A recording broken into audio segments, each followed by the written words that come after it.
Um,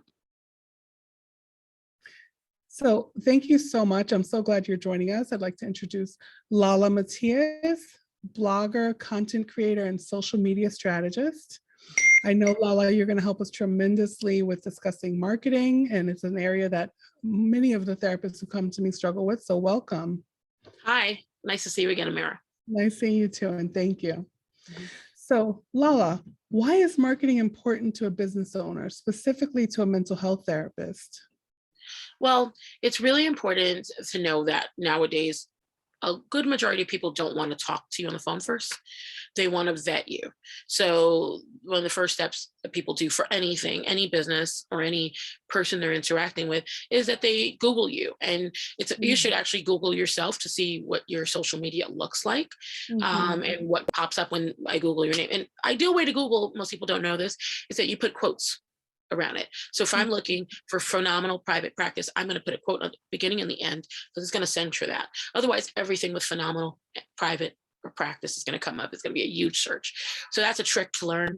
But basically what you want to do is you want to establish your website and social media network presences so that they're Googleable. When somebody finds you, potential clients and referrals will find you. They'll usually look online first, and then they'll do that initial search to see if they vibe with you, they like your style, if they like your messaging, if you will be a good fit for them. If they're looking for a therapist or if they're referring somebody, it'll be a little more extensive, I guess. And then having a solid social media presence will make you visible, provides online legitimacy, and establishes you as an authority in your niche market. And I think that that's what most people want because it could open more opportunities to you. Okay, terrific. Thank you. Thank you. So if you're not Googleable, then basically potentially you're losing a good number of clients who won't even reach out to you if they don't see anything come up. Yes, and in terms of just thinking about it as any business, you're losing revenue. So Okay. you want to build, it depends on what you're trying to do, but you might want to build your email list, whatever kind of thing. Everybody has a different strategy. That's something that people will try to work out themselves. Sometimes they hire professionals like myself. But at the end of the day, you want to have a consistent presence that will eventually get to your end goal. Is your end goal converting people into becoming your clients? That'll become, I don't know the language specifically in your field, but insurable clients or cash clients. What is it? What's your end goal? That's really important to know. Okay, got it. Got it. How can you tailor your marketing to your ideal client? Like, what would you need to do or say in order to speak to that client base? Okay, well, first you need to figure out who your ideal client is. Some people call that your avatar. It's really basic, like figure out like your ideal client. Is that person 25 to 35, Black female? Everybody has somebody, but it's not just going to be basic like 25 to 35 Black female. They'll have traits. You have to know who you're speaking to. And then the content that you're going to create is going to be geared towards that messaging, towards that person. Now, that doesn't mean that you're not going to reach others that are not in that demographic or with those traits, but you kind of have to know who you're talking to so that you know who you're creating that product for and targeting it. Okay, got it. So it's kind of like create that client avatar, and then you can think about what your messaging needs to look like in order to really reach them. That's what I'm hearing. Okay. Yes. You want to okay, sure. Like somebody who's 60 years old might need your service, but you know that most of the people you're writing towards or you're targeting, and this will impact where you do your social media, what kind of content you create. Basically, like if you're writing to a teenager, you're probably going to be, or geared towards teens and families, you'll probably be on TikTok. If it's Got it. it'd be on Pinterest. Okay. Okay. Varies. So it's like the language that you use, the imagery, but also the platform. Yeah, it impacts everything because if you don't know, it's like driving in a car and you just like don't know where you're going. So it's important to know your destination. So your client description is your destination because that's who you're. Social media is all about content. So you're creating content too. Terrific. Thank you so much. What are some simple ways to create an online presence? Simple ways are first deciding which media assets you want. Most popularly known media assets are blogs, our vlogs, video blogs that come on YouTube. And then you have social media platforms. So you can figure out what you want to do. Most people have at least a website, a business website. And then they, on that website, they might engage people or try to engage people or provide content, such as a blog, articles, whatever it is that you feel would be consistent with your messaging. And then, so I would say most people should have at least a website. And then you want to create those social channels so that, when you're on somebody's website, it has a Facebook button, Instagram, a YouTube button. So whatever you're going to actually engage, what do you feel most comfortable with? And not only what do you feel comfortable with, where is your audience? You don't have to have a lot of followers to convert them into clients, but you need to have some engagement. So if you're let's say you're a grandparent, probably not going to be on Instagram. Right.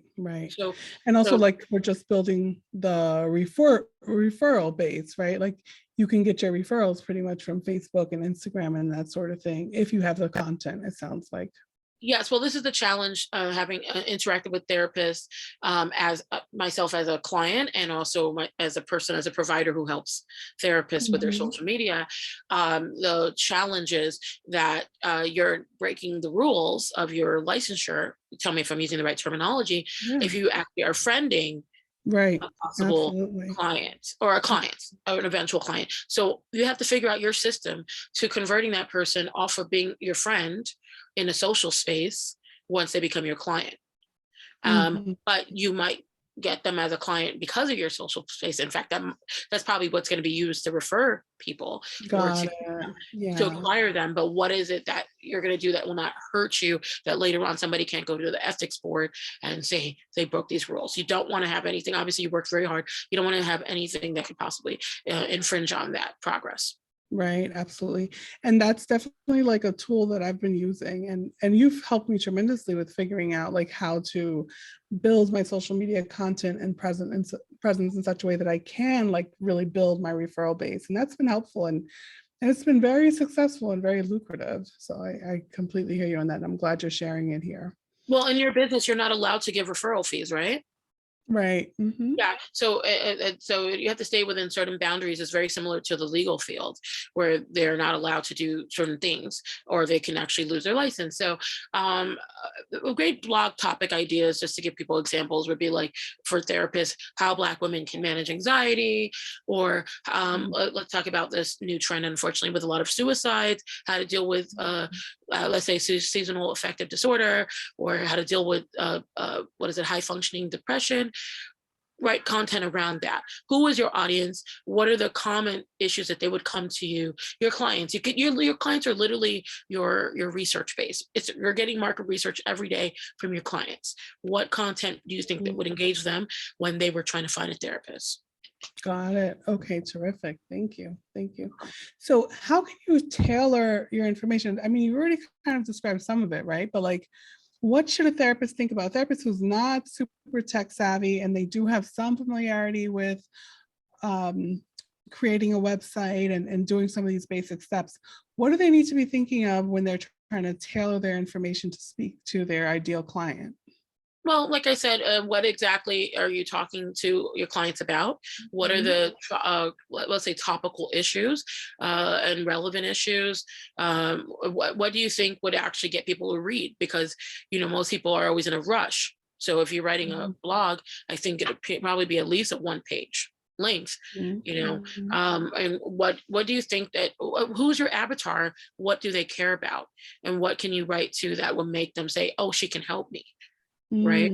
So you're utilizing that to basically give them your voice. But like, for instance, if you're not a great writer, or you just don't enjoy writing, or you're just too busy with your career to actually do that writing, and you want to outsource it to somebody like myself, what you have to do is make sure we're writing in your voice or something consistent in your messaging.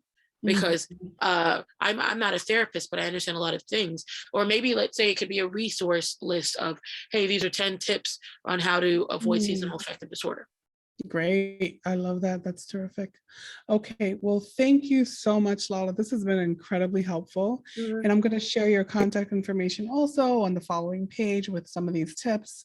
so that people can contact you if they need help with marketing. And I really appreciate that you understand the nuances of it and all of this great information. So thank you. Well, I want to utilize you as an example Okay. for your students.